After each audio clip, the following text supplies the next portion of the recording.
Okay, great. Yeah, really nice to be here, and thanks for having me. My name is Zhao, and I'm assistant professor at UIUC. So this is a joint work with my students Yuzhen Hu, RIKEN, Xilong Wu, Qiulin Fan, and Lang Ying. So the work is about trying to understand different algorithms for multitask learning. So on Tuesday, I think Masaki-san has already introduced the typical type of multitask learning, especially under the context of the so-called foundation models. So here I will just give a very brief overview about what does multitask learning mean, and why it's useful, and how should we approach it.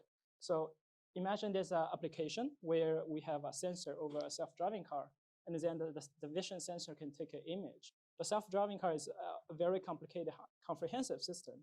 So it does not just want to finish just one task, but simultaneously multiple tasks. For example, pedestrian identification, and also direction classification, and also, for example, depth understanding, etc.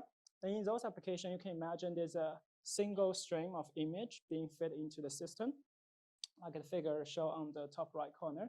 And then the image will go through several branches of networks, or like your favorite models, and each part of the model will just produce an output for the corresponding task, right? So that's a typical for vision-based system, but this is only not restricted to vision-based system. In particular, for nowadays, for large language models, we also use the similar paradigm. Say we produce the same input sentence or text into the model as a query or prompt, and then we ask the model what's the output, and when by doing so we use different prompts or like a task descriptor to induce the correct behavior.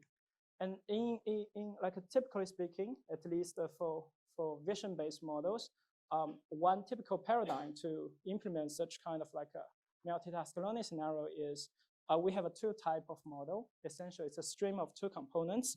So the first components here will be the so-called task specific. The shared component. So this is basically an encoder takes X as input, produce some features, and then those kind of features will go through the so-called task-specific layers.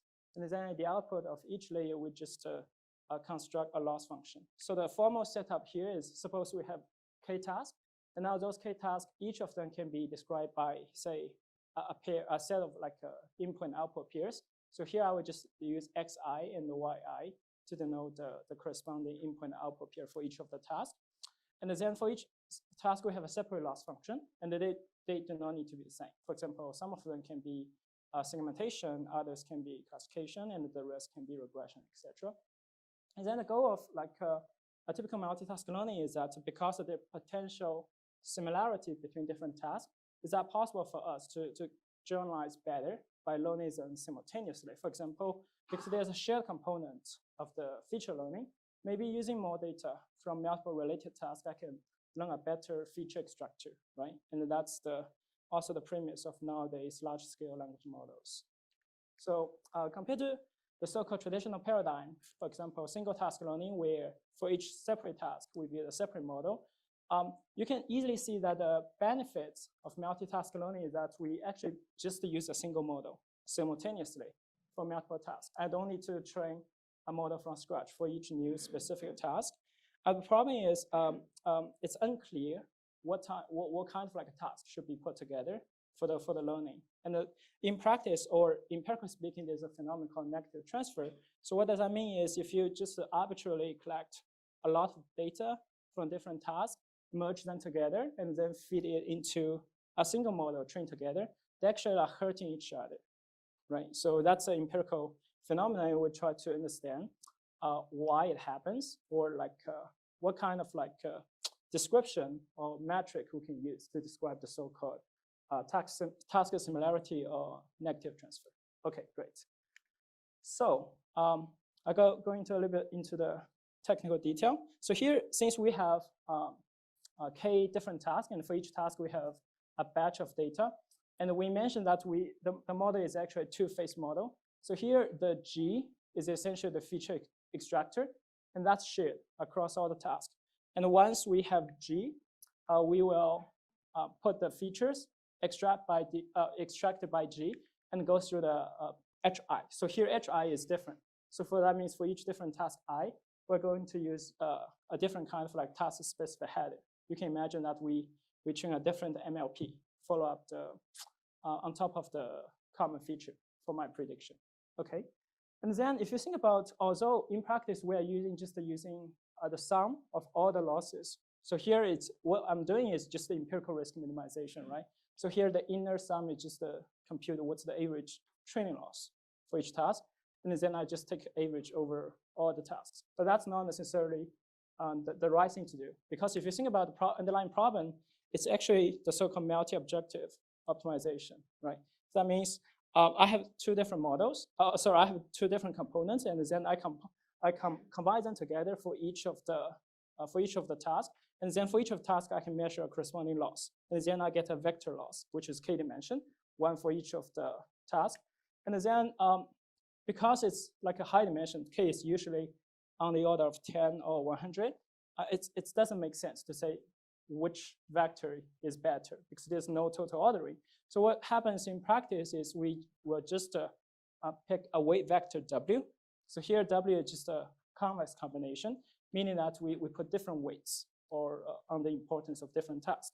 Now with this kind of weight, we can reduce the original multi-objective optimization problem into a scalar version, right? So here the scalar version is compared to the empirical risk minimization, the only difference is I'm playing different weight WI for different tasks, right?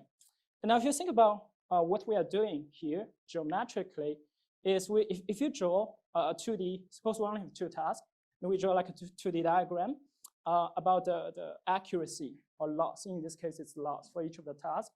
And then whenever we choose a W, essentially it's saying that we're trying to find a normal vector, and then we use this normal vector with the corresponding hyperplane to cut the feasible region. So here the blue shaded area corresponds to all the feasible region in the sense that whenever we make a choice of the model parameter, including both the feature extractor and the task-specific weight, we get a corresponding point over this blue area. And then whenever we choose a W vector, we're just saying, let's try to explore this area using different cutting planes, right? And because with different choice of W, I will cut the plane at different locations, and that's just to represent our preference over the whole region, right? So you may ask what's potentially missing using this type of approach. So let me show you two figures. So here, these two figures represents two potential scenarios when we try to use the so-called linearization or linear scalarization to try to reduce the original multi-objective optimization problem into a scalar one.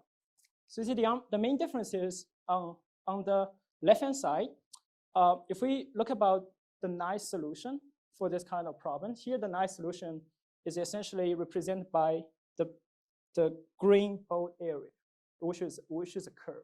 And the meaning of those nice region is I'd better choose solution on this curve because this solution dominates all the other. For this scenario, it's nice because it sort of is like a convex region, right? If it's convex region, then I can try to achieve any point on this curve by using a different wave vector W. But F is L, I guess. Is it? Oh yeah, F is L. And you're maximizing now. Right. So here in this scenario, I'm just maximizing. So I want to achieve, say, the meaning of F is the accuracy for. This is just the feasible region. Yeah. So for each choice of a model parameter, we get a point within the Z region. Okay, great. So the left scenario is pretty good, right? Because we know we can try to achieve the so-called, I will later introduce more formally, but the so-called Pareto dominating solution using cutting plane, the idea of cutting plane. But what about the problem on the right-hand side?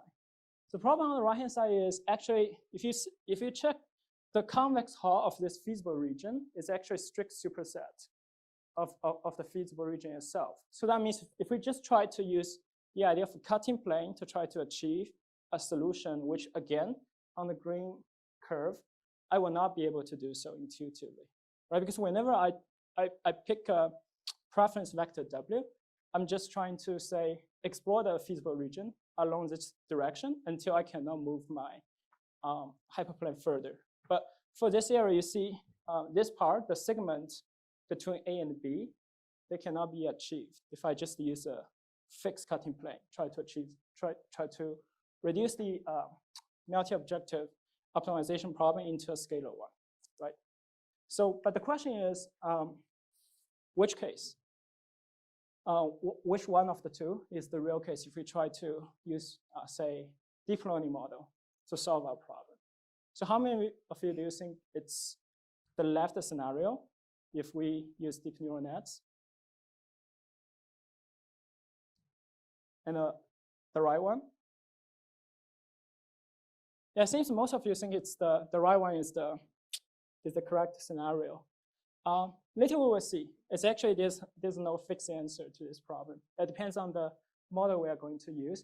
But roughly speaking, if indeed we are facing the right problem, then we cannot explore all the Pareto optimal solutions. The Pareto optimal solution corresponds to this green curve. And actually, if we are facing the right scenario, and then we just try to use a fixed preference vector to explore the feasible region, then the loss function, the optimal loss function will not change smoothly. You will see a phenomenon there will jump. It's not continuous change of the optimal solution with respect to choice of W. And also, it's possible to optimize one specific task by choosing different W. We cannot strike the right balance between multiple tasks. For example, for this scenario, we can either choose like to achieve points beyond A or choose points beyond B. But the physical meaning of these two segments is either I'm doing very good for A or doing very good for B, but I cannot do a balanced job between A and B. Okay, great. Now let's go a little bit into technical detail. So formally speaking, for this Z region, let's call it the feasible region. And it's defined by F. So it's a k-dimensional area. And for each of the component, it just means the corresponding loss function for the ith task. And here the parameter is controlled by theta. So theta includes all the model parameters, including h and g. And I'm only interested in the so-called Pareto front. And technically that speaking, is a Pareto front is a subset of the feasible region, such that any point on the Pareto front is not dominated by any other points. When I say dominate, I mean there does not exist another point v prime, which is at least as good as v in other direction, and at least one direction is strictly better than v. Okay, so that's the technical definition. And now the conceptual difference between these two scenarios is on the left-hand side, I know if I use P as an operator to extract the Pareto from, then if I compare the Pareto from of F versus the convex hull of F, on the left-hand side, I got the same set. Right? But if I check on the right-hand side, it's a strict subset. Or if I compute the convex hull of the feasible region on the right-hand side, and then I measure the Pareto front, that's going to be a superset, strict superset of the original F. So the kind of like a question we're going to talk about is if indeed it's the scenario we're facing in practice when using neural networks, the right-hand side one, how can we try to like mitigate this issue? And then in the past decades, actually in the most recent 5 years, there's a huge line of work in the literature about try to overcome or at least mitigate this issue. The idea is that if you think about it, the main limitation of using linearization is we're using a fixed W across all the optimization trajectory. But now what if I allow to use a different WT with a different iteration? Will this be able to help me in some sense? And actually, yes. Let's first see some very simple idea. So the first paper, not necessarily the first one, but a very simple idea is we just try some random W at each iteration. So the pseudocode is very simple. So that means we predefine some distribution P over the probability simplex. It can be a uniform one. It can be a Dirichlet distribution over the probability simplex, etc. But once we've defined such a distribution, we just sample a wave vector from it. And then I just apply this wave vector to reduce the original multi-objective problem into a scalar one. So that's it. Very simple. No theoretical guarantee. Let's just see how it works in practice. Okay. And so here's the figure for this specific approach. And here we suppose we only care about like two different tasks. And here it's each axis corresponds to the accuracy, so the larger the better. And then we actually show just two approaches. The first one, the blue one, corresponds to using a fixed weight. And then the red one corresponds to using randomized weight. So you see that it's actually using randomized weights gets you strictly better solutions in all the three data sets. And if you also measure the variance of gradients. So why the variance of gradients is a useful metric? If the variance of gradient is small, so that means simultaneously all the gradient norm across all the tasks is small. So that means for all the tasks, the method is being able to achieve a potentially better local approximate solution. And if we compare these two curves, you indeed see that using randomized W leads to much smaller variance of the gradient norm. Okay, so that's just some very basic idea, but there's no guarantee that this kind of like a weight will lead to a convergent solution. And even if it's converged, does it actually converge to any Pareto optimal solution, right? So that's the question. So we ask, is there any like more principal algorithm we can use so that it's adaptive in one sense, also simultaneously will help you to achieve at least 1 point on the Pareto optimal? So the answer is yes, and there are many different algorithms proposed for this purpose. But I will not go into details for each of them, but I will just pick one of them. Historically, it's the first algorithm called multiple gradient descent algorithm for multi-objective or like multitask learning. So the idea is that at each iteration t, I will be able to compute gradients for each of the tasks. And then the idea is that I want to find a direction so that if I move along this direction d, I will be able to increase in terms of the objective function, even for the worst one. So here the objective function is I measure what's the local improvement in terms of first order improvement across all the tasks, and then I want to find a direction which maximizes it. So that's a pretty natural criterion for us to use. So if we formulate this problem into a maximum problem, so-called primal problem, you could talk about, we can also check what's the corresponding dual problem. It turns out the dual problem has a very nice interpretation. The interpretation is just say, let's try to find a weight combination alpha. So alpha is a probability vector. So that alpha, after the convex combination given by alpha, I want the norm to be the convex of the convex combination to be minimized. So that's very, if you look at the figure, if we have like two gradients, have like acute angle between the two, and then if we want to find a convex combination which minimizes the norm, that's just going to be the projection to the subspace given by these two gradients, right? And you can actually find this alpha pretty efficiently, right? But the main message here is that by solving this problem at each different iteration, essentially, if you compare with using a fixed preference vector, it's an adaptive algorithm. It's adaptive in the sense that at each iteration, we're choosing a different combination weights, right? So that's the underlying idea. Of course, there are many different ways to try to tackle this problem using different criteria. We do not need necessarily to follow this kind of like a primal interpretation. We can follow other kind of idea. But actually, at least in the past 2 years, empirically, over very large-scale neural nets, and a team of researchers from both academia and the industry, they do a lot of like experiments, and they try to understand whether there's indeed improvement of the specific designed multi-objective optimization over scalarization. And actually, the empirical answer is no. So let's see what's meaning of this figure. So on the left figure, we have a dotted line with blue color, and we have multiple dots because we can choose multiple different fixed combination vector. And for each choice of combination vector, we plot a dot, and then this will give us an empirical Pareto front. If we place the multi-objective optimization algorithm over these plots, you see they are actually strictly dominated by those blue dots, right? So that's one observation. The other one is if you see what's the impact of model size with respect to the underlying problem, you see that if you make the model deeper and deeper, also larger and larger, using just the linear squarization helps you to also push the plateau front to the outer region, meaning that you actually does better simultaneously for the task.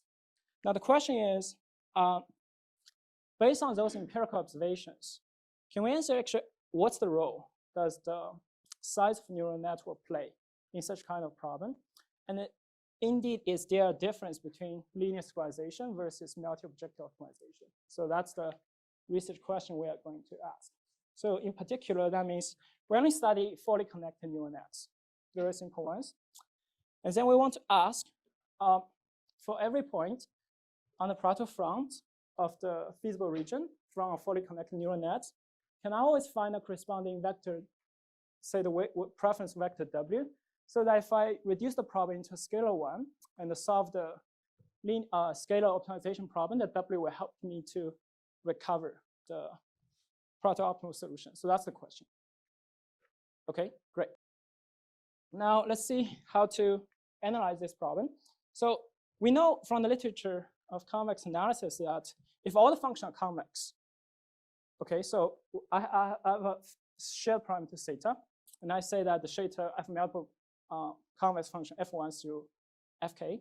If that's the case, then indeed, so the plateau front will also be convex. So in that sense, actually it's not necessary for us to design a specific algorithm for multi-objective optimization, because if the plateau front is convex, I can just choose a different W vector to try to find the necessary or desired solution. But the problem is if we start with neural network, even for the simplest one, say a linear neural net for regression problem with 2 layers.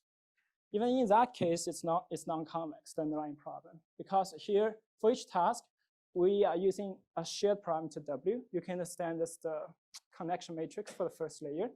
And once I get the linear representation, I just use a task-specific head AI to make the prediction. Right? So the overall objective function for regression problem, in this case, under the mean square error, is just the DL2 norm between the prediction and the original label. And then the model parameter is W, as well as all the AI. So here, the shape of W is P by Q. So P is just the input dimension of your data, and Q is the number of neurons we have in the second layer, or the width of the neural nets, right? Okay, great. So note that although we start with very simple model, it's just 2 layer, but there's no loss of generality if we restrict ourselves to linear neural net, because even if we have like multiple linear neural net layer, you can always reduce into this case, like a 2-layer, one is shared layer, the other is like a task-specific layer. And also the overall problem is non-convex with respect to W and AI, I from 1 to K. So the previous theorem does not apply. So let's see what's the conclusion here. So very interesting, there's the so-called phase transition phenomenon. So let me just first briefly explain the conclusion and then briefly talk about the idea why that's true. So we consider 2 cases. So the first case is the so-called overparameterized regime, meaning that the width of the neural net is at least as large as K. So meaning that if I have K tasks, say 100 tasks, as long as your neural network has 100 neurons in the second layer, there's no loss in the sense that the plateau front actually reduced to a singleton. So that's the ideal case, because if the plateau front reduced to a singleton, that's absolutely convex. And you can achieve the optimal solution using arbitrary weight vector W. So that's the first case. Since I only have 7 minutes, I will very briefly go through the intuition why that's true. So because here we're talking about linear problems, right? We're talking about using a linear neural network for the prediction problem. And turns out we can decompose the original loss into 2 orthogonal components. That's basically Pythagorean theorem. So here the y hat I is the optimal linear prediction for each of the tasks yi. So that means if you want to look at the overall loss, we can ignore the second part. Because the second part is model independent. It's the approximation error using linear model. And the first one is the fitting loss. This first one will change based on different choice of model architecture, etc. But if you note that y hat I is your optimal linear prediction and my model is also linear. The only constraint is I have to use a shared weight W for all the prediction. But that also means if my number of neuron Q is larger than, or at least as large as B, then I can choose one column of W to be one direction specific to y I hat. So that's the underlying intuition why, if your model is wide enough, there's no loss. You just reduce to a single term as the convex Hall. Great. Now, what about under parameterized regime? So the story here is a little bit complicated. Let's start with the simplest case. Say I only have one neuron versus k minus one neuron. So one neuron is very simple. That's just to say I use a one-dimensional intermediate feature, use that to make a prediction. Or the other one is I just slightly mildly under parameterization. So I only have like a k minus one neuron in the second layer. And turns out in this case, the problem reduced to the most general scenario in the sense that the part2 front is not convex anymore. And we also give like a sufficient necessary condition under which case it will become convex. So it turns out it depends on the so-called task similarity matrix. Say it's y hat transpose y hat. So y hat here is the optimal linear prediction for each of the tasks. And this is just the grand matrix. So that means it's dimension of like a k by k. It's just the inner product of corresponding y hat I versus y hat j. So that means if the inner product of these two optimal linear responses is positive for all the pairs, then there's no loss. In the other case, we have actually different task similarity characterization. This time is given by the inverse matrix of the grand matrix itself, right? So, but still, it's somehow related to the inner product between the two optimal linear response. Okay, so that means in general, under the parameterized regime, this indeed linear squarization is not sufficient for full exploration of the part2 front. And also, if we think about it, both the two matrices G and Q is a measure of the so-called task similarity. And in certain case, for example, the G matrix is the so-called doubly non-negative, meaning that every element of G is non-negative, and also G is PSD by definition, then we also have full exploration. So that means you can understand if all the tasks are similar to each other under the inner product measure, then linear squarization is also fine. But the interesting thing here is that for different models, that means different architecture of neural nets, we actually need to use different task similarity measure. That's a little bit counterintuitive originally to me, because if you think about how to measure the similarity of two tasks, originally I only think about as some sort of like a distance metric or measure between the two underlying distribution. But turns out it's not the case. We also need to take the model architecture into account when we define the task similarity. Actually, the last one is the sufficient and necessary condition for the most general case. Say Q strictly larger than 1 is strictly less than k minus 1 is still open. We know it's non-convex, but we were not able to provide a succinct characterization like this kind of matrix in the general case. Okay, great. Now you may also ask why is kind of like true. I guess I don't have enough time to go into all the steps, but I will just provide a very simple argument on why this is true.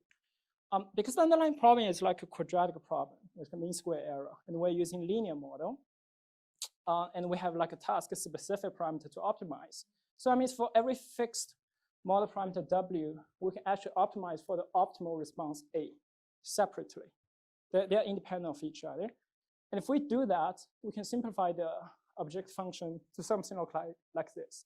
But if you're familiar with linear regression, that's just a projection matrix into the column space of Z. And Z is the linear feature I get. So equivalently, for the original multi-objective optimization problem, it's like I'm projecting the optimal linear response for each of the tasks to some linear features. And then I want to measure off the K task simultaneously. And turns out it's actually for each particular choice of Z, this is an ellipsoid. So all the feasible region corresponds to ellipsoid. But this kind of problem is more complicated than that, because the objective does not change if you flip the sign of the yi hat vector. So that means it's not just a single ellipsoid. It's actually the union of 2 to k different ellipsoid in this particular regime. And that's the reason why you can also expect it's not a convex region. because the feasible region will just be the union of two different ellipsoid, and the intersection area, this part of area cannot be explored by just using linear scalarization. Okay, great. So that's, I know it's very fast, but let's move to the last extension. So the last extension is, suppose we know we're under parameterized regime, and the linear scalarization is not sufficient. So how can we rescue? Right, so we ask, what can we do? Suppose we cannot enlarge our network further. So the idea is using randomization. Why randomization can be helpful is because randomization, roughly speaking, corresponds to convexification. So that means if I have two networks, F0 and F1, and each of them is underparameterized, I can define a randomized neural network as follows. So I flip a fair coin, say a uniform distribution between 0 and 1, and I have some fixed threshold t. Then with probability t, I choose F0, and with probability 1 minus t, I choose F1. I claim that by using this kind of strategy, we're essentially doing interpolation between two feasible solutions. And because I can do linear interpolation, or actually convex interpolation, that makes the original feasible region convexify. So that's the underlying idea.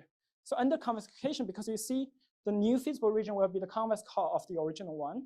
If you just measure the Pareto front of the new convexified region, that will be exactly equal to the original one. So you see, if we use randomization, there will be no loss of using linear scalarization. And the last part will be, say, generalization to nonlinear neural nets. So far we are talking about linear neural nets because the mathematical structure is nice. We can analyze it, but it's not very useful, right? Because in practice, no one uses linear model. How about nonlinear model? And we only have a partial answer. The answer is, again, if your neural network is wide enough. But in this case, the upper bound is pretty loose. It's like a k times n. So k is the number of tasks, and n is the number of data points. I claim that if your neural network is at least as wide as n times k, then the Pareto front also reduced to a singleton. Right, but that's very loose because ideally you would not expect the architecture of a neural network depends on n. It should only depends on k, say the number of tasks, or the similarity between tasks itself. So it's still open. And so what's the tightest upper bound we can try to achieve for this problem? Actually, there's no lower bound known for this nonlinear neural network as well. So is there like a similar phase transition for nonlinear neural nets? Meaning that if we use underparameterized model, we will not be able to do full exploration. But empirical evidence suggests that's actually true. So here we play with a nonlinear neural network model, only with 3 different tasks. I'll try to check whether using different value of W, I can fully explore the feasible region. It turns out it cannot. Actually, I only can explore the boundary of the feasible region by using linear scalarization for nonlinear neural nets. And using specifically designed multi-objective optimization algorithm, we'll be able to achieve some interior points. So that at least empirically suggests this indeed also a similar theory for phase transition, but this time for nonlinear neural nets. Okay, great. So brief summary. So what we learned from this study is that the problem of linear scalarization and multi-objective optimization for multitask learning is model dependent. So the answer will be different, depends on what kind of model we're using. And we know that if we use very, very strong model over parameterized one, there's no loss of using linear scalarization. Otherwise, in general, there's some advantage of using, say, multi-objective optimization. So that's the good news. But still, we also know that it doesn't make sense for us to talk about task similarity without a specific understanding about what kind of model we're going to use. And for linear case, we know what's the precise parameter we should look at for the phase transition. But for nonlinear model, we still don't know. So there are a lot of interesting open questions along this line, and happy to talk more if there's further interest. With that, I want to conclude the talk and take more questions. Are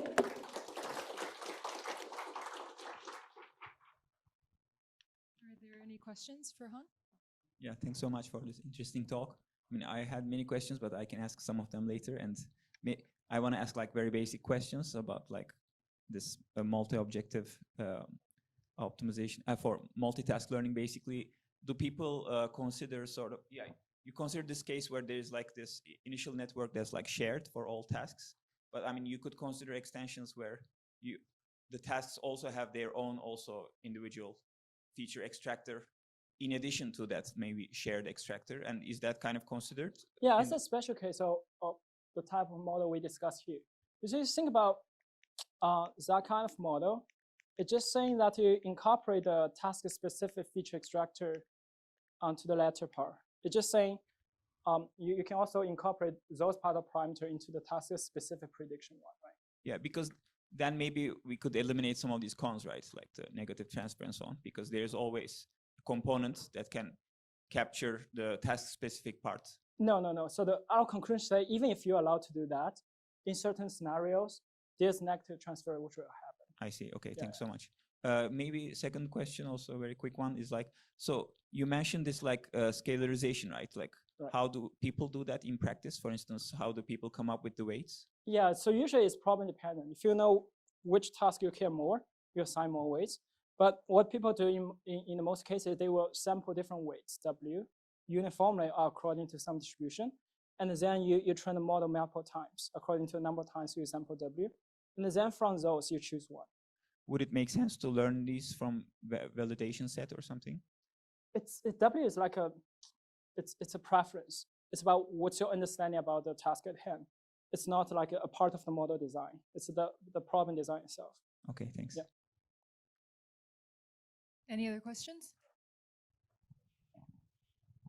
Sorry, I got stuck in that plot that you showed, and I was just trying to understand how the feasible region one that in the very beginning that you showed, right?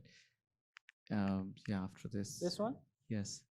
So my understanding was that Pareto front would be a place where somehow there is a stationarity condition, right? That the gradients are somehow opposite to each other.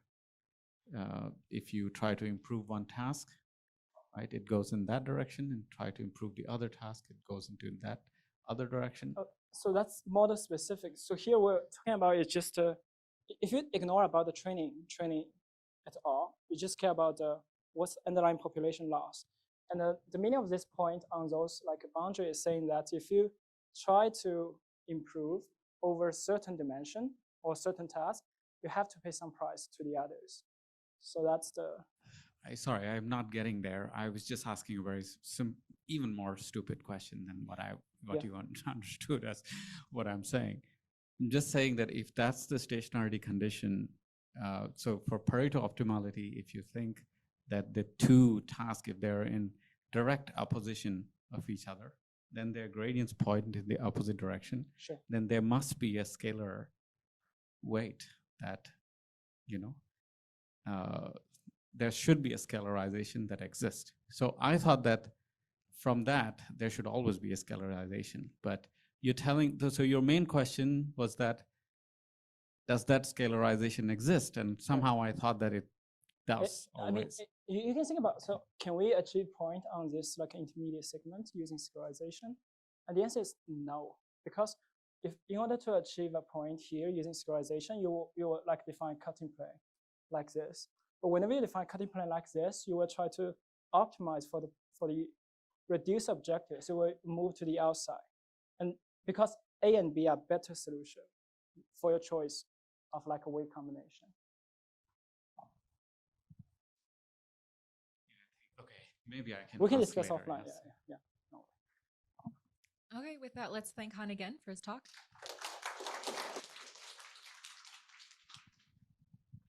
So so thank you to the organizers for a fantastic workshop. So I'm going to be talking about learning to act in noisy contexts with deep proxy learning. I'm going to spend most of this talk explaining what the problem setting is, and then right at the very end, I'm going to tell you a bit about how we solve it. That's of the nature of this problem.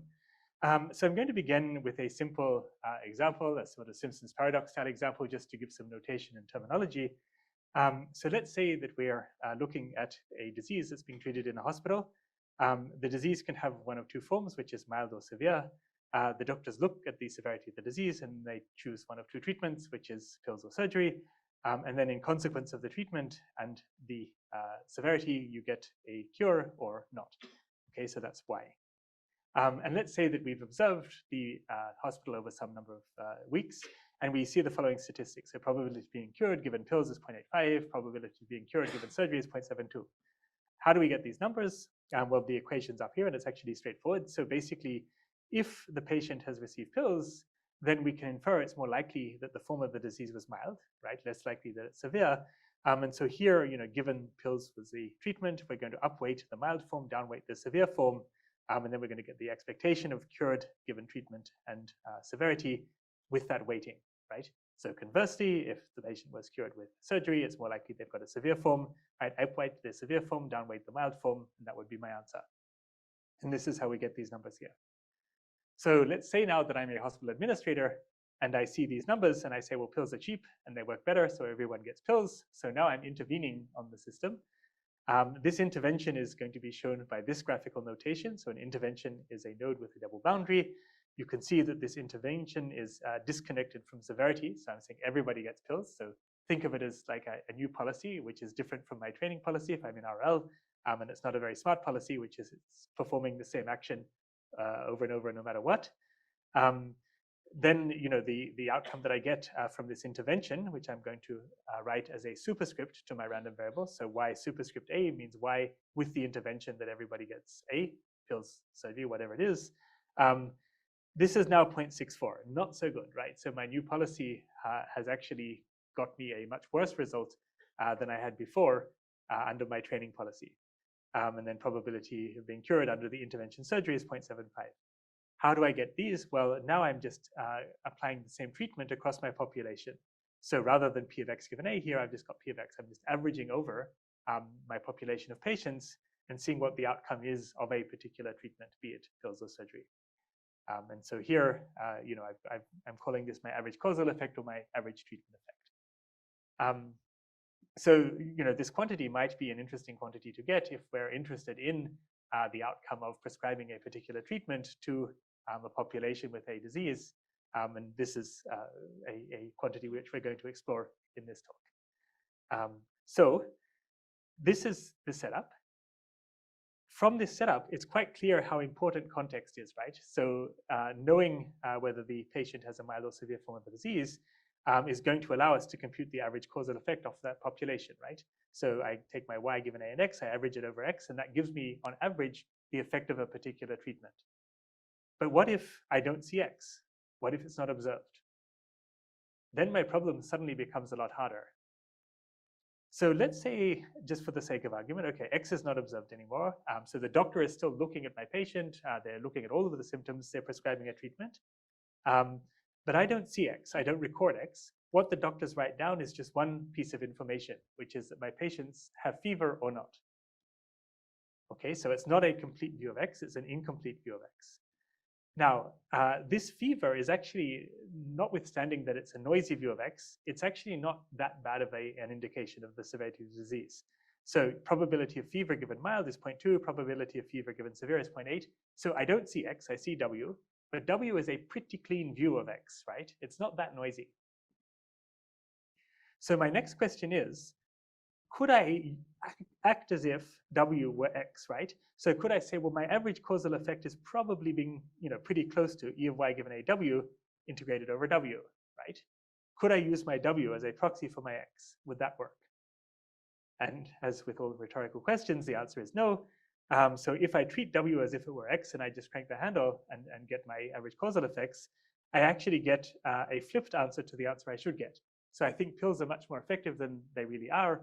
And I think that surgery is mildly less effective than it otherwise is supposed to be. So if I have a noisy view of the true context that I use in order to determine my treatment, I actually get an average causal effect that isn't correct. And this is an illustration of a more general principle, which is that I cannot use noisy proxies for my context as if they were the context, right? This is shown in Judea Pearl's book, and in one of Judea Pearl's papers. So he sort of proves that it's impossible to recover the average causal effect without at least observing x in training. Okay, so we've now shown that we have an impossible task. So the purpose of this talk is to solve it. So how is it that we find the average causal effect, so this sort of average effect of an action in some context, when we don't see the context? This is the topic of today's talk. The answer is that we are going to use some sort of side information, some sort of proxy information for that hidden context. But we've already seen that it's not enough to use just W. We need to use something more. And we're going to see exactly what more it is that we need to see in order to solve this problem. Is there some condition on the noise? You're going to see it. Yeah. So it's coming. Yeah. And indeed, like there's no magic, right? There has to be conditions, and we're going to see what those conditions are. Where is this interesting? Where don't we see the context in which training actions are taken? So one example is in privacy constraints. So we're gathering data from a bunch of users. We're not allowed to see the user context, but we're allowed to see an anonymized version of that context. So that's one example. The other example is when the ground, the context is unknowable in practical terms. So for instance, if I'm looking at a fitness app and I'm doing some exercise in context of how fit I am, and then I get some outcome, which is my time in a marathon. Well, unless I'm an Olympic athlete, I'm not going to get an exact measure of my VO2 max and all of my blood contents and all of this stuff, right? This is unknowable. At best, I'm going to get whatever my Apple Watch tells me, which is a pretty noisy and incomplete view of my underlying level of fitness. And yet I want to figure out the effect of maybe some exercise regime in context of my fitness from data I've gathered from a bunch of users. So these are all interesting settings which the current talk is going to apply to. All right. What's interesting about this talk? All of the things that we're going to discuss, so the treatment, before I sort of talked about a binary treatment, I either use pills or surgery, but I'm actually interested in a treatment that's much more sophisticated. So it might be the output of an LLM or a diffusion. It's very high dimensional, it's very complicated, and we're going to have to learn neural net features of this treatment. Likewise, the context variables, it's going to be super high dimensional, it's going to be very complicated. I'm going to need to learn neural net features of those as well. So everything I'm going to describe is going to apply in high dimensions. One additional thing that I want to emphasize is I've got here what looks like a latent variable. I am not going to recover it. I'm not going to model it. There's no autoencoder. There's no nonlinear ICA. It needs to be there, but I'm not allowed to look at it. So this is a sort of don't meet your heroes. You need the X to be there, but you're never going to actually recover it explicitly. And this is an important message of this talk. All right. So getting to this example, I want to just sort of give you an intuition about what variables we actually need in order to recover the effect of A under a context X without observing X. And I'm going to give an example of basically an email sorting scenario. So let's say that X is the contents of a user's inbox, so all their mails, all the contents of those emails. Then the user does actions. So they basically prioritize important emails. They click the important emails first, and then they deal with those straight away. And then Y might be like efficient sorting of emails. So under the user's current policy, they're going to spend some amount of time on email, and the less the better. So let's say that we want to help our users. So we're looking at a bunch of aggregated user behavior, and we want to find a way to use that information in order to prioritize important emails. But we're not allowed to look at this, right? We're allowed to only look at a noisy, anonymized version of the contents of the user's inbox, right? So here we've got W. This is the noisy, anonymized version of the contents of the user's inbox. And well, sad for us, as we've seen from the very simple example at the start of the talk, using W as if it was X is not enough, right? If we use W as if it were X, I could be making wrong recommendations, in effect, about which emails are important and which are not. So knowing W is helpful, but it's not sufficient. I need more information. So how much more information do I need? Well, let's say that I have a second piece of information, which is that I have the noisy state of the inbox after the user has taken their action. So after they've clicked and prioritized the important emails. So it turns out that having this noisy information both before and after the action, under certain noise conditions, which we're going to come to, is going to be sufficient in order to recover the effect of A in context X on Y. Okay, so using this noisy information before and after the user action is going to allow me to recover my average causal effect, so my expectation over Y for some action A. Is this an interesting thing to do? Well, this is a dumb policy, right? As we said at the start of the talk, what I'm doing here is basically a policy that's a delta function on a particular action. So let's say my action was highlight the first email in the user's inbox, right? That's not a very useful action. What I'm going to talk about, though, is going to tell me how to do something like that. But in practice, what we're also able to do, and this is much more interesting to users, is we're able to evaluate a new policy, right? So let's say we've gathered all of our user data, and then on device, we're deploying a new policy to highlight important emails given the context. So on device, obviously, we're allowed to see the context. Then we're able to evaluate how good that policy is using all of our aggregated data from this anonymized setting. So this is obviously in practice a much more interesting example. I'm going to stick with this example in this talk, like the delta policy, because that's notationally easier. But please keep in mind as you listen to the talk that we're also able to deal with scenarios like that, which might be more interesting in practice. All right. So this is the general setting, right? I've got my noisy information before action, noisy information after action. I've got my action that depends on my clean information in my training data, and I've got my outcome. So here is a general purpose graphical model, which encodes the assumptions that we're going to make in order to solve for this setting. We're going to call W the outcome proxy, so it might influence the outcome, but it has no direct effect on Z and A, so my actions or my post-action noisy inbox. And then Z, my treatment proxy, is going to be able to interact with A, but not directly with Y. So this bidirected arrow means that I don't care if X causes W, if W causes X, if there's a hidden common cause, that's irrelevant to me, all right? What assumptions does this graph encode? Well, it encodes two assumptions that matter, and these are the assumptions we're going to use in order to prove that we can recover the average causal effect in context X.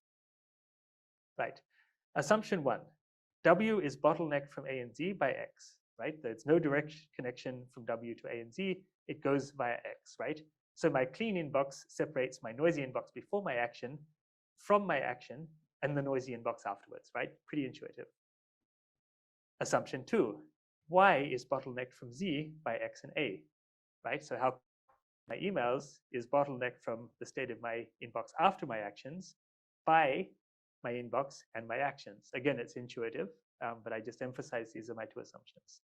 So I'm going to color code these assumptions. I've got assumption orange, assumption purple. Let's show now how it is that these assumptions allow us to recover the average causal effect. All right, so let's first of all just consider X, A, and Y. This is my average causal effect, remember? So I take Y given X and A, I average it over P of X, and that gives me my average effect in context X of some action A. I'm going to use a more concise notation to represent that. I'm going to use for every a matrix P of Y given X and a vector P of X. Okay, so everything's categorical. There are dx possible values for X, dy possible values for Y, and this matrix vector product amounts to marginalizing over X. So just familiarize yourselves with this notation. Okay, now bad news is I don't see X, so I need to get rid of the blue in my equations. If my equations have no blue in them, then I win. All right, so how do we do this? Let's add one more variable. Let's add W to this mix. And let's say that we're able to solve the following system of equations. I've got a matrix H, which multiplies P of W given X and gives me Y given X for each A. Okay, so Y given X and A for each A. Let's say that I've been able to solve that. Now I have to see X to solve it, but let's say that I did. Then I can do the following, right? Here is my average causal effect. Let's substitute this in here, right? I substitute that in here. Now, if I have P of W given X and I marginalize over X, then I get P of W. And suddenly, I can get my average causal effect using W as if it were X, but using this matrix H here. So this is interesting, right? If I had this H, then I could compute my average causal effect from this observed W. There are conditions, of course. So W given X has to be of rank at least dx. So I may have more W's than I have X's, but I have to have this be rank dx. Why is that? Because otherwise I could find a px in the null space of pw given x, and I'd be in trouble, right? So getting to MT's question, here is already a rank condition, not the only one, okay? I need to solve for h. I don't see x. What do? Here is the equation from the previous slide. Py given xa, Pw given x, I need to solve for this matrix H. How do I do it?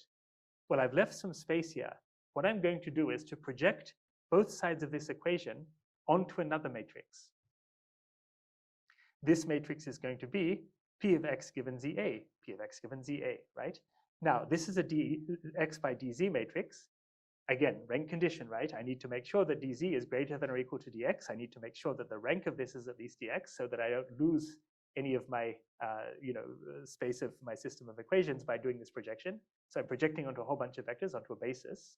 This basis is encoded by z, right? When I do this projection, well, what happens?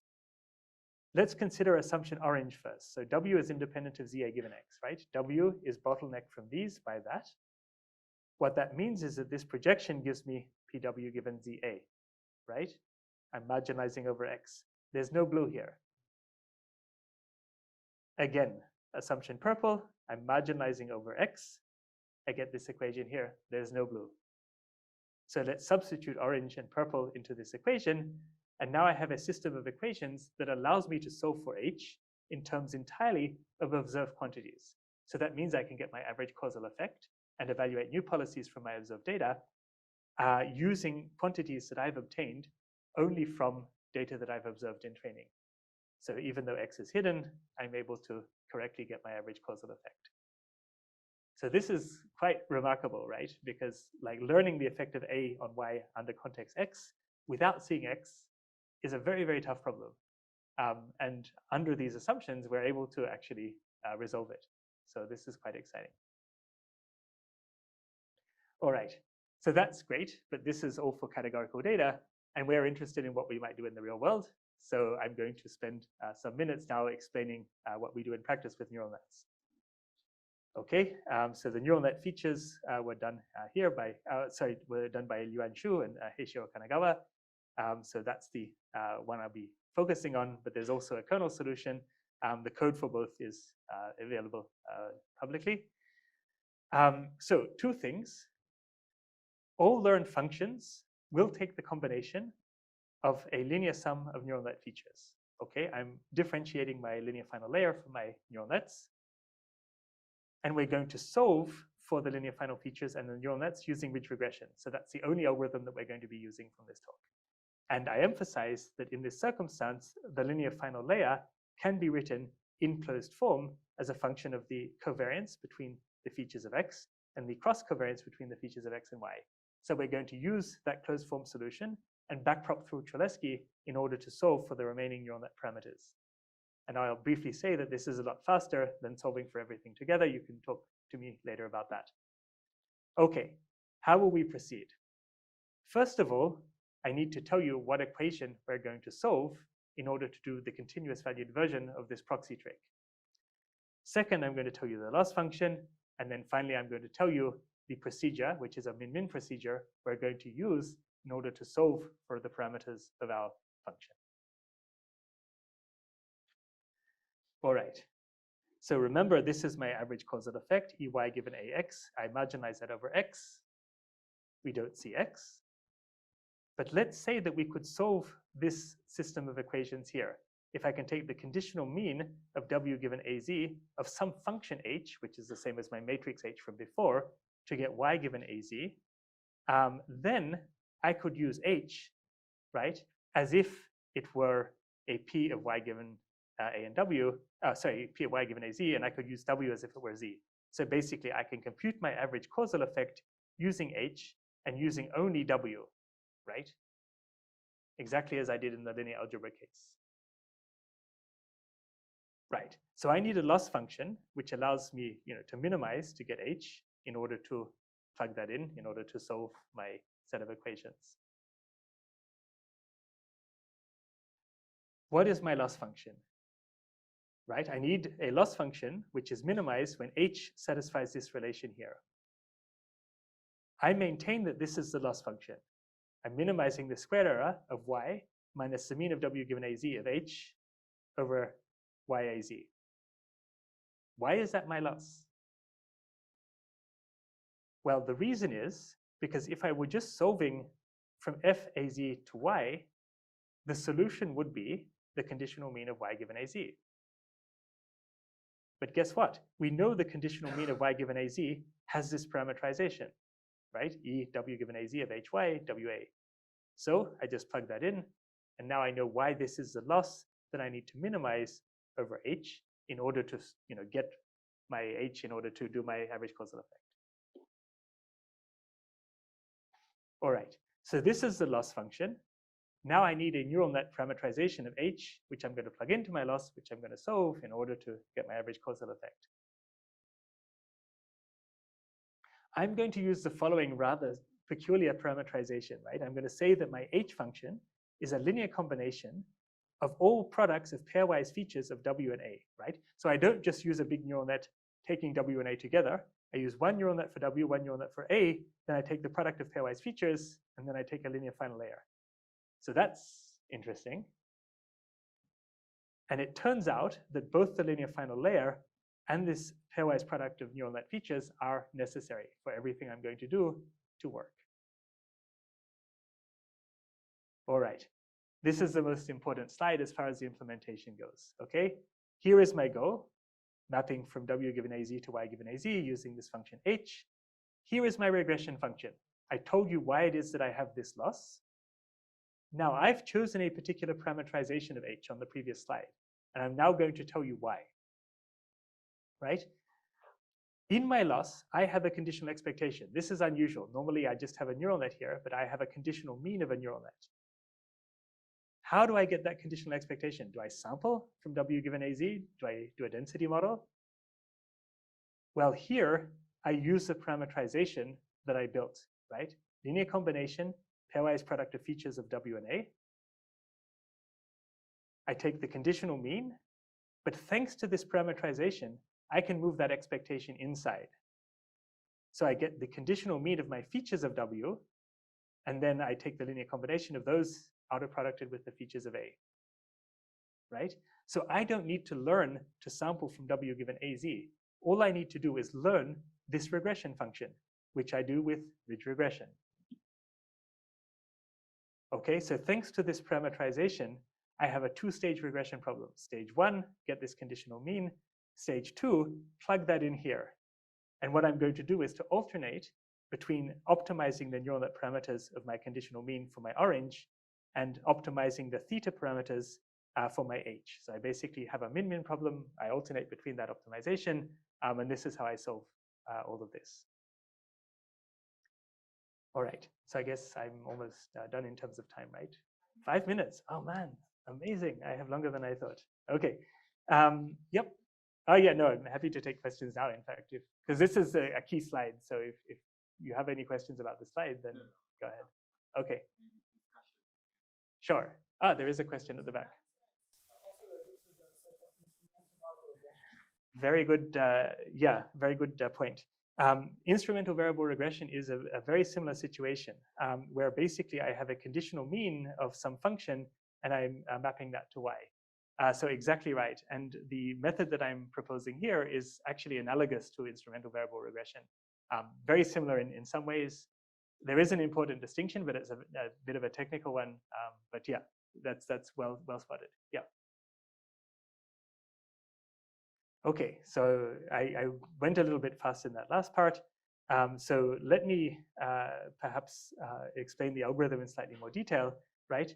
What am I doing? I'm basically finding a linear final layer which maps neural net features of AZ to the conditional mean of W given AZ, right? That's my stage one.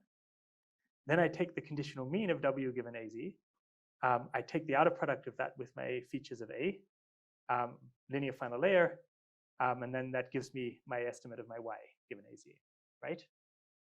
So I've got two neural net regressions. I've got neural net parameters for my stage one. I've got neural net parameters here for my stage two. Green is stage two, orange is stage one. Okay, so basically, what we keep in mind is that these linear final layers are explicitly a function of all of my features. So I keep explicit the dependence of my linear final layers on the features of the inputs and the features of the outputs. And basically, this means that my stage one regression always remains correct in respect of the current set of features that I'm using. So in particular, I'm getting a correct conditional mean in my stage 1, even as I adjust my theta. This is quite an important point. Without that, nothing works. Okay, so this is actually very important for this to actually work correctly. And the other point which I emphasize is that I'm sort of iterating between updating theta xi and zeta. Now, one point that I really want to underline is, I sort of suggested earlier, you could sample W given AZ to get a conditional mean estimate. And I'm recommending not to do that. Rather, the way that we've done it, we're actually finding the features, right? We're finding these features theta here, which is sort of optimal for our problem. So rather than trying to sample from all of W, which might be super high dimensional, we learn only those features of W that are relevant for the predicting task that we're trying to solve. So this is, I would argue, like we're solving an easier problem than the problem of sampling from all of W. So that's a point that I want to emphasize here. Okay. Here's some experiments. So I just want a single slide for experiments, just to give an idea of what's going on. So in this case, X are parameters of a sprite image. The treatment, the A, is a noisy version of that sprite with these parameters. The outcome is a function of the sprite as a function of this image, which has confounding, multiplicative confounding by pos y. So multiplicative confounding is a way that my hidden X can affect my Y, which is very complicated. It's not a linear effect. It's quite complicated to model. And that's why we chose it. And then Z is a noisy some remaining variables here. What we're comparing against is an autoencoder approach. So the autoencoder approach is doing the thing that I said not to do, which is that it's trying explicitly to find a generative model of everything that it sees and using the latent space of that generative model as if it was the X. Okay, so it's meeting its heroes. It's modeling the X rather than doing what we do, which is sort of implicitly use that X. And what we're seeing is that the autoencoder approach, like it's using a lot of capacity to model stuff that it doesn't need to. And as a result, it's not performing as well as the approach that we're using here, which is solving the problem that we're setting out to solve, which is finding the right features for average causal effect estimation. All right.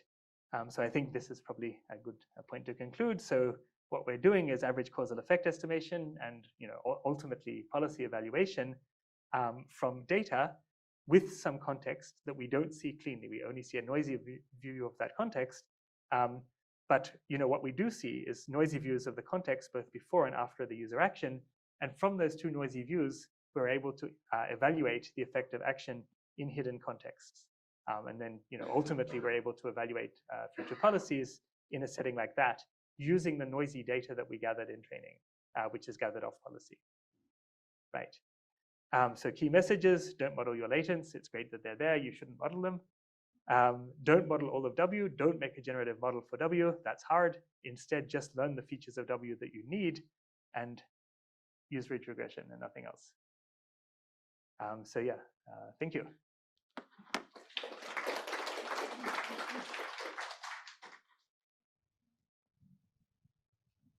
This last figure that you showed, that made more sense to me. In the previous one, I got confused because you have A to Z. That makes sense. Right. Yep. But in the previous one, you made some dashes. Oh, yeah. And said you would not care about those. Right. And you put a line. So yeah, I was sure. Basically with that, I'm wondering why this was possible, because it seems weird. Excellent question. So basically, you're right. So in the example that I use, which I believe is the most relevant and easily understood example, the line here is this direction, right? Now, as it turns out, what we actually need is these two assumptions, right? Because if you sort of remember the chain of reasoning that we made, that chain of reasoning just required X to bottleneck W from AZ and X to bottleneck Y from Z, right? That's all we need. Now, that is true when I take no position about the effect of A and Z on each other, right? So even if there's a hidden common cause, so fine, right? There's nothing that breaks this when that happens. So there may be scenarios where it's interesting for Z to cause A, or there may be scenarios where it's interesting for W to cause X, right? I don't know what those might be, but they might exist. And so the reason I'm using this sort of more general graphical setting is to sort of emphasize that I'm not making, let's say, stronger assumptions than I need to make. Let's say algebraically, these are the assumptions that matter. Yeah. So let me do a very gross simplification. It's probably wrong, but it helps me to understand, so I'm making it. It seems like, can I assume that these assumptions somehow imply that Z is providing an additional information on W? That's, I think, a very good intuition in the following sense, right? I really like this projection argument, right? Because in a sense, what I'm sort of saying is I've got, what I really want to do is this, right? Because that allows me to map from W given X to Y given XA. And having done that mapping, I can treat W as if it were X with this H matrix. Okay, that would be my goal. I'd love to be able to do that, but I don't see X. But what I can do is to project onto a bunch of stuff. Now, that intuition of Z sort of being a sort of lens or a basis is the right one. Like, I see a whole bunch of Z's, right? For each Z, I see a different distribution of X. I've suddenly projected onto a basis. That's what I'm doing. So this sort of notion of the Z being like, multi-domain in a sense, like each Z is a different domain. I'm projecting onto PX1, PX2, PX3, PX4, PX5. That allows me then to have sufficient information to solve for this H. Yeah. So, but that's absolutely the right intuition. Yeah. Any other questions?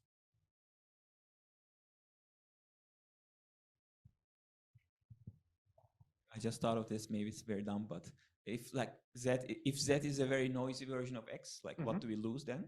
Right. No, so this is an excellent question. So basically, like what I've said is that Z has to be of dimension greater than or equal to dx, and same with dw. But obviously, like, how good of an estimate are we going to get? Well, obviously, if you've got a really, really noisy view, then maybe we're going to get not so good of an estimate with finite data, right? So that's, that's again, like, there's nothing for free, right? So we're going to get a consistent estimate. Like if we had exact tables of probability, then fine, we're just doing linear algebra. But in practice, if you've got like very, very noisy high dimensional views of X, then you're going to need a ton of data. And that's what we found. Yeah. Okay, So, thanks. yeah. So there's no magic. I mean, you're going to pay, right, something by not using X. And the noisier your views are, the more you're going to pay. Yeah. Any last questions? I actually have one also very naive question, which is, how is this different from if you just pretended X didn't exist at all? Yeah, so I think this is an interesting question and one we're exploring. So basically, if you kind of look at what we're doing here, you're in effect, you're taking this W given AZ and you're mapping it to Y given AZ. So let's say to the extent that this is possible, or like, let's say what makes this regression easy is the fact that this regression from A and Z to W is in effect a very simple regression because it's going through this bottleneck X. And so that's sort of, in ways that we're currently formalizing, a reason to be doing that rather than just saying, well, if A and Z map to W and there is no such restriction, you're going to sort of have rates that are worse than if it goes through the bottleneck. Yeah. So that's a very subtle question, and it's a good one. Yeah. So and we're currently working on it. Yeah. Thank you. All right, let's thank Arthur again. Good afternoon, everyone. So today I'm going to talk about efficient and robust machine learning with tensor network. So actually, my team worked on tensor method, and in the past few years, we try to find how to use tensor method for enhancing machine learning method or AI in general. So recent years, there's a big trend of AI scaling up. So the data set becoming larger and larger, and also models become big. And every year there are a bigger model appears, and also heavy computational resources are needed. So some open questions arise. So if we need to solve more complex problem, we can solve it by scaling up, like more computation or more data and more big models. But is this more intelligent, or we need scaling for more intelligent? So how about if our model is not or cannot scaling up anymore, can we still achieve more intelligence? So this is a very general question. My talk, I cannot solve this, just some motivation. Okay, we start from several perspectives. One is from data perspective, because especially in many applications like biomedical application or remote sensing, some data, we don't have a lot of training data to train a good neural network models. But we only have, like sometimes we have one huge data with high order structures. And we need to do some like signal processing to do imprinting or denoising task. Or in the recommender system, we only have few entries. Our goal is to try to capture the data structure and using such knowledge to make prediction. And another new direction is for poison attack and adversary attack, because this can be considered as some kind of new noise, but very different style, different distribution, or very difficult to capture. Another is from model perspective, because over-parameterization is already demonstrated very successful, and we can achieve high performance, and the generalization error is good. But problem is the model become bigger, and we need a training time become increasing dramatically, and the inference time as well. Also, the model seems lack of interpretability, because we don't understand how neural network give us such decision. Why this decision and not that decision? And the robustness, I mean, the adversary attack is one typical example. I think one reason due to the over-parameterization and so complicated models. And in the past years, some researchers try to use like a tensor method to solve adversary attack. So one idea is using tensor method to try to like mask data and try to reconstruct data. And then based on this, the goal is to remove perturbation or bad some kind of noise. And then feed into classifier. So it works for robustness, but I mean the performance is far away from the state art. It's not good enough. And also for the graph neural network, we can create several graphs together. We use a tensor low rank structure, try to move some outliers. Maybe such outlier is like a poison attack for your training data. So that means tensor method is not good enough. We need to develop more powerful tensor method. And our team work on tensor methods. So in past years, many tensor methods can be formulated as this formula. So we have data which have high dimensional structure data. And sometimes the data is not fully observed, like missing entries or the noisy or outliers, many situations. Our goal is to like understand this data and try to find knowledge from data structure. Then we can reconstruct the full data. So the challenge is how to learn this tensor method more efficient, like data efficient and parameter efficient. And also we try to develop optimization algorithm, which is efficient and fast in computation perspective. And at the same time, we also need to have some exactly recovery guarantee for our method. And I think the objective is we try to find a good model to approximate the observed data. And at the same time, because this is a yield-posed problem, so we must use some structure regulator to find an optimal solution for us. And the regulator is our key. So basically in the past studies, there are basically two solutions, two directions. One is using different like low rank regulator to find a good structure and try to find a low rank approximation. Another one is we assume the data satisfies some kind of like tensor models like CP or Tucker or other tensor models. And we try to decompose data and we find latent factors. And after that, if we have latent factors, we can reconstruct data. Okay, so this is one example because we think the low rankedness on the original space is sometimes it's very strict. So we allow the model to have more flexible. So we assume like after linear transformation or some kind of transformation, the data, if the low rank in the latent space, we can still use such nuclear norm.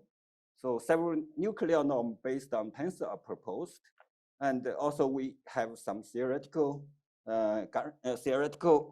analysis for the general, for the reconstruction error.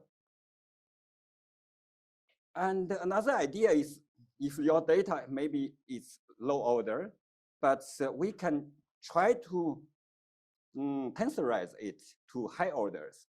Then after that, because if the tensor is very high order, there are more powerful tensor method, which we call the tensor network, is a new representation method to find the structure within the data.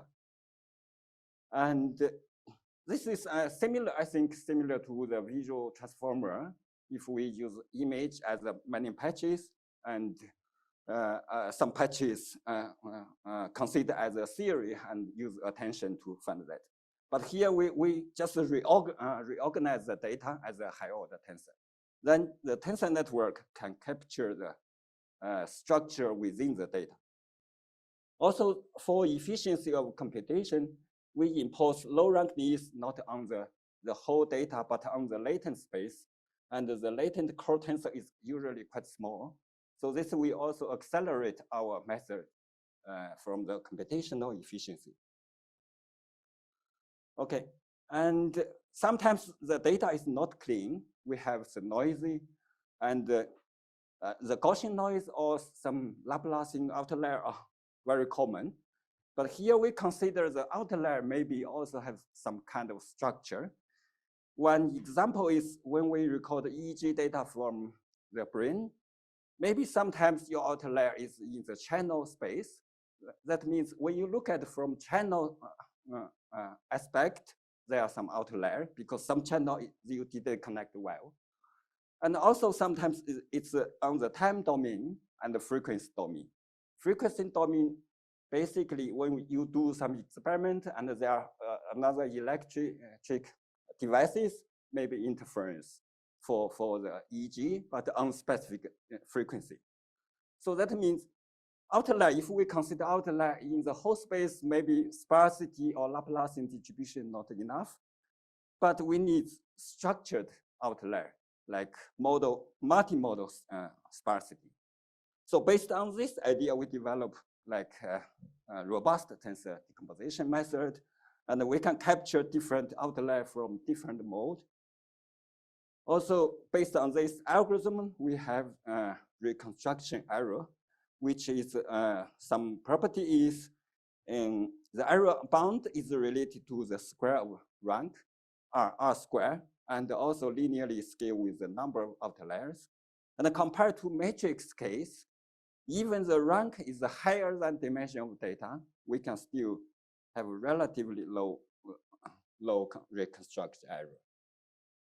And here's the experiment on the synthetic data. We show that our method compared to other robust methods like tensor method or PCA, we can achieve better performance. But still, in most tensor methods still have a lot of limitation. Like we need to decide what's your likelihood function. Like if your noise is Gaussian, you maybe use Gaussian distribution for likelihood. If your data is the outlier, maybe using the Laplacian distribution. This is assumption we need to define before we apply tensor method. And second is structure constraints. We always need to choose which structure, like CP or Tucker or any else tensor method to analyze this data. So our idea is, can we remove this assumption or limitations? We try to develop a more flexible, which is nonlinear and doesn't need so many assumptions. Because in reality, our data distribution is unknown. It's not very like Gaussian distribution or something. So this is basically revisit the CP and the target decomposition. We can see that actually, if we consider tensor decomposition is a generative model, it's just like linear interaction between latent factors to generated data. And the integer case is just with a weight W more flexible. So next, we just first extend this to nonlinear case. Okay, so the first simple idea is using Gaussian process. So we consider latent factor Z1 to Z3 from the latent space to data space is a Gaussian distribution, one function, and here is a kernel function. But such model is very, I think, is a limited application because if our data is binary or counted data, we need to change likelihood function. And because this may not be conjugate, we cannot have a very efficient inference for posterior distribution. And another problem is the kernel function is I think, cubic complexity. So we try to change another solution, another way to do this. So instead of model the likelihood function and the prior, we try to model joint distribution together. So we model the joint distribution of data and the latent space, Pxz. But since this is, we allow it's very flexible how to do this, we think the X and the Z, the joint distribution can be modeled by a neural network. So this is a function to try to model the joint distribution by using a neural network. And it will allow us to model any distribution. And based on this model, how to learn it? So we use self-supervised learning technique, constructive learning method. I will not go to the details. And here we show some experiment, like even the distribution is not standard, like a beta distribution or any different distribution. Our model can be adapted to the data distribution automatically. Okay, next part is we will talk about using tensor method for deep learning. So one typical task is to do model compression because the model, we want to make the model become smaller. That means less parameters, but the performance keep comparable. And it doesn't affect the optimization algorithm. You can do this before from the scratch, from beginning or after training, after you have a trained model. And this is, I think, a very typical way to do this. This is fully connected layer, W. We consider W is too huge. And we use tensorization. First, change it to high order tensor. Then we represent W as a tensor network structure. So based on this, if the data has good structure, that means rank R is small, we can achieve good compression rate. On the other hand, how about we don't compress model parameters, but we try to keep same model size, but increase the model ability expressively. So based on this, we also try to change the standard neural network architecture, like RNN. From the standard architecture, we change it to using the tensor product. It will allow us to model more flexible functions using the tensor product because it considers the high order statistic. And at the same time, we remove the ReLU activation function because this is the tensor product is already nonlinear. And we show that theoretically, if the P order is large, it will give us a long memory compared to standard RN. And the P small, it will have a short memory. Yeah, but of course, after transformer, that this is not a problem at all. So next, next is about, because when we use tensor network, so we need to choose rank or tensor network structure or topology. There are several different problems need to solve: rank, permutation, topology. And in the past few years, we try to solve this problem. It's a challenging problem because it's exponentially increased with the order of tensor. And our optimization goal is we consider two things. One is model capacity. That means when you apply this for model compression, that means how much compression rate you can get. And the second is model expressive rating. When you consider using tensor for model parameters, that means you can use this as like a neural network performance. If you use tensor for data, this is reconstruction error. Then we learn this, and we try to find the best tensor network structure and the best rank. So to do this, we first need to encode our tensor network into some kind of easy way to learn, like adjacency matrix to represent the graph, and the permutation matrix to represent how to commute the data. And then we develop several algorithms. First one is generic algorithm, using like generic algorithm to try to find how to combine them. And after iteration, we can find a better structure. And second one is using local stochastic search. At the beginning, we first define an area, then we use random sampling to get a new graph and rank. Then we evaluate to find the best one in this area. Then we update the data to the next one. But the condition is the optimization landscape should be smooth. So the third one, in order to improve the efficiency, we try to reduce the evaluation, the time of evaluation. So and each time we don't random sampling the whole tensor structure, but maybe the first course and by fixing the other course, and the second time we random sampling second course. By using this, we can reduce number of evaluations and speed. And this is our ongoing work because recently, I think large language model is very powerful. We try to, also we are curious how powerful it is.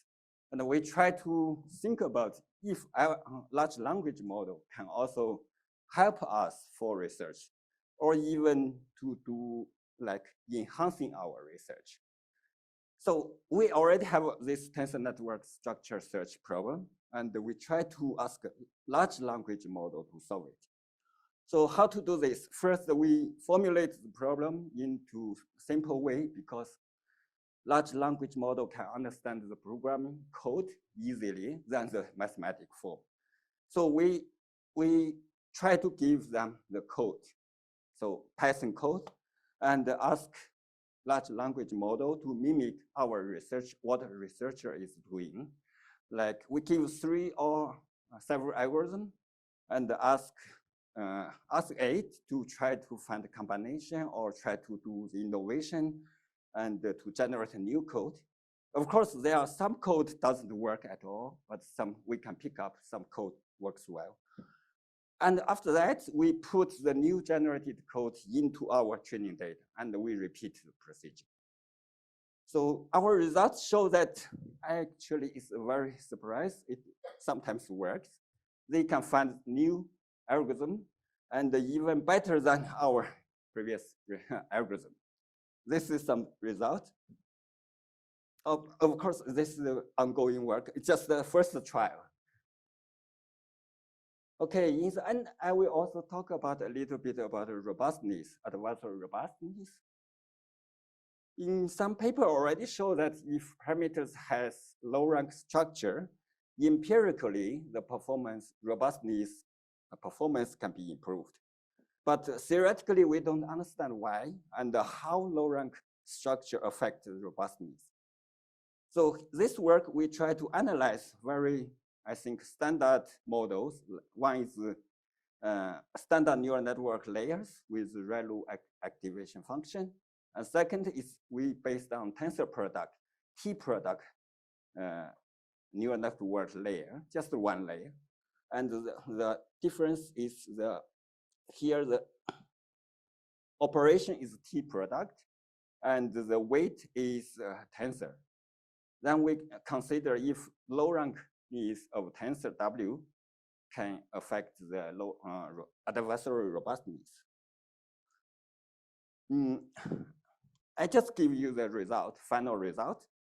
So theoretical analysis show that under the standard training, it doesn't change, but under adversarial training settings, the generalization error bound is related to the number of parameters.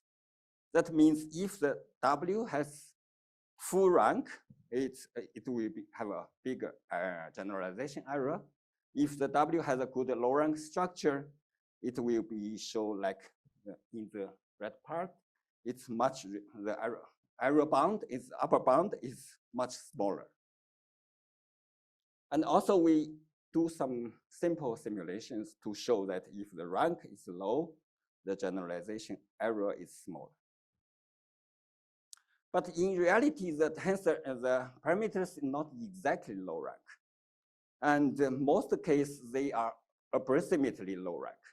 So we show that under some conditions, our results or conclusion doesn't change under some conditions.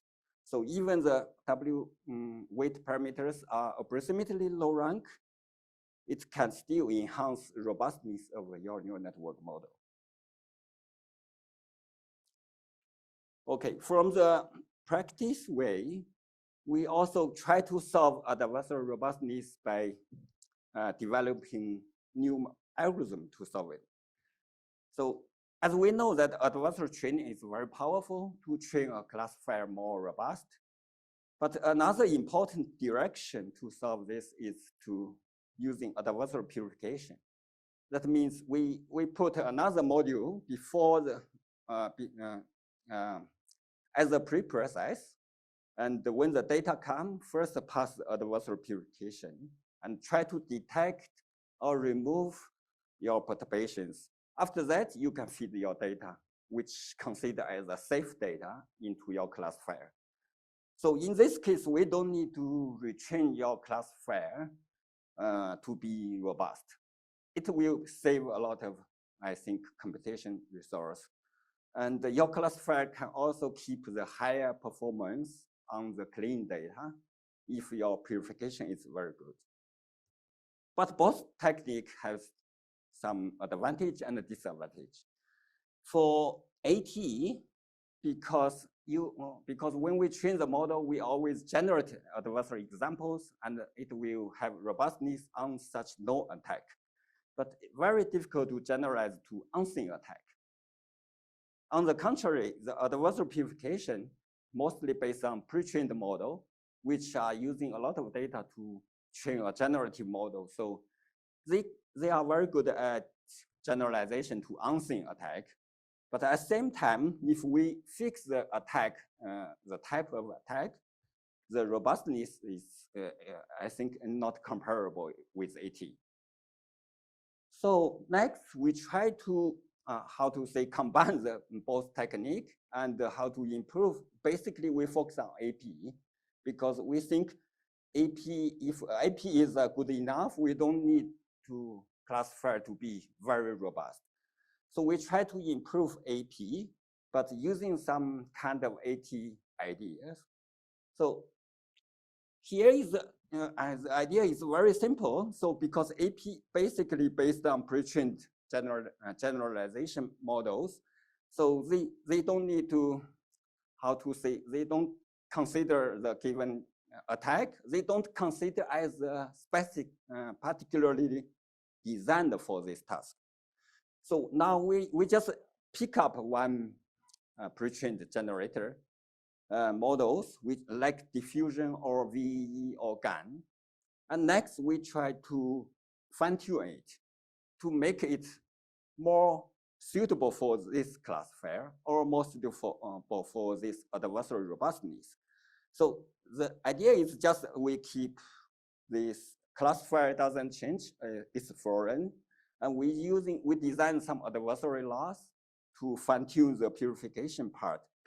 We call this purifier. And also at the beginning, we put some randomness to destroy the perturbation, and also it will generate very well, I mean, for the unknown attack. And the results show that if we using the clean examples, our performance can be improved compared with standard APE. And if we use adversarial examples to train the purification, so our performance can be improved as shown as a green line. So this green line is our method, and compared to the standard AT adversarial training method, you see that on the standard accuracy, our method is better, and the robustness also is similar to the AT method. So that means we can also achieve similar performance on robustness and better clean accuracy. Okay, so summary. So Tensor method, I think, is useful for high-dimensional structure data analysis, also useful for efficient reparameterization of neural network. And in the future, we still interested in robustness and the interpretability of Tensor method. And in the end, I would like to thank all my team members who work very hard on this. And today, the talk mostly based on the work from them and me together. Thank you very much.